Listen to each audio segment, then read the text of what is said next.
Good afternoon. Not that kind of Christian here. Something different about a 7 to 8 minute reading from Jeanette Winterson's Oranges Are Not the Only Fruit. Produced as a series by the BBC. The author, a lesbian herself, Jeanette was born in 1959, grew up in Lancashire. She now lives and works in London, well, at least when the book was written she did. Oranges Are Not the Only Fruit won the 1985 Whitbread Academy for first novel. So, quite an amazing book to win that prize. It is, as you probably guessed, a bit of satire, and it's about growing up in a religious fundamentalist family. Oh boy, do I have problems with religious fundamentalists. But I think I need a laugh, okay? I need a laugh, because most of them don't seem to have a sense of humour. So, just listen to this. I enjoy reading it. She dedicates the book for Jill Saunders and Fang the cat. I don't know if Jill was possibly her partner at the time. I don't know. The title comes from Oranges Are Not the Only Fruit by Nell Gwynn. She begins the book, as you should begin any book, with the first chapter. And the first chapter is Genesis. Yeah, I know, not Phil Collins and all that lot. Although Trick of the Tail was pretty good. Alright, I'll begin and try not to stumble. It'll probably be about 5 minutes or so reading, okay? Like most people, I lived for a long time with my mother and father. My father liked to watch the wrestling. My mother liked to wrestle. It didn't matter what. She was in the white corner. And that was that. She hung out the largest of sheets on the windiest of days. She wanted the Mormons to knock on the door. At election time, in a Labour mill town, she put a picture of the Conservative candidate in the window. She had never heard of mixed feelings.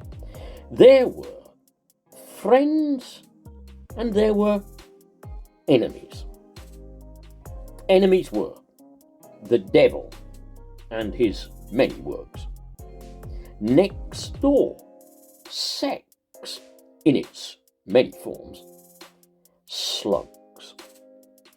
Friends were God, our dog, Auntie Madge, the novels of Charlotte Bronte, slug pellets, and me. But first, I had been brought in to join her in a tag match against the rest of the world. She had a mysterious attitude towards the begetting of children. It wasn't that she couldn't do it, it was more that she didn't want to do it. She was very bitter about the Virgin Mary getting there first. So she did the next best thing and arranged for a foundling. That was me. I cannot recall a time when I did not know that I was special. We had no wise men because she didn't believe there were any wise men, but we had sheep. One of my earliest memories is of me sitting on a sheep at Easter while she told me the story of the sacrificial lamb. We had it on Sunday with potato. Sunday was the Lord's day, the most vigorous day of the whole week. We had a radiogram at home with an imposing mahogany front and a fat Bakelite knob to twiddle for the stations on the front. Usually we listened to the light programme, but on Sundays, always the world service. So my mother could record the progress of our missionaries. Our missionary map was very fine. On the front there were all the countries, and on the back a number of charts that told you about tribes and their peculiarities. My favourite number was number 16, the Bezuel tribe of Carpathian. They believed that if a mouse found your hair clippings and built a nest with them, you got a headache. If the nest was big enough, you might go mad. As far as I know, no missionary had ever visited them. My mother got up early on Sundays and allowed no one into the parlour until 10 o'clock. It was her place of prayer and meditation. She always prayed standing up because of her knees. And just as Bonaparte always gave orders from his horse because of his size. I don't think that the relationship my mother enjoyed with God had a lot to do with positioning. She was Old Testament through and through. Not for her the meek and paschal lamb. She was out there, up front with the prophets,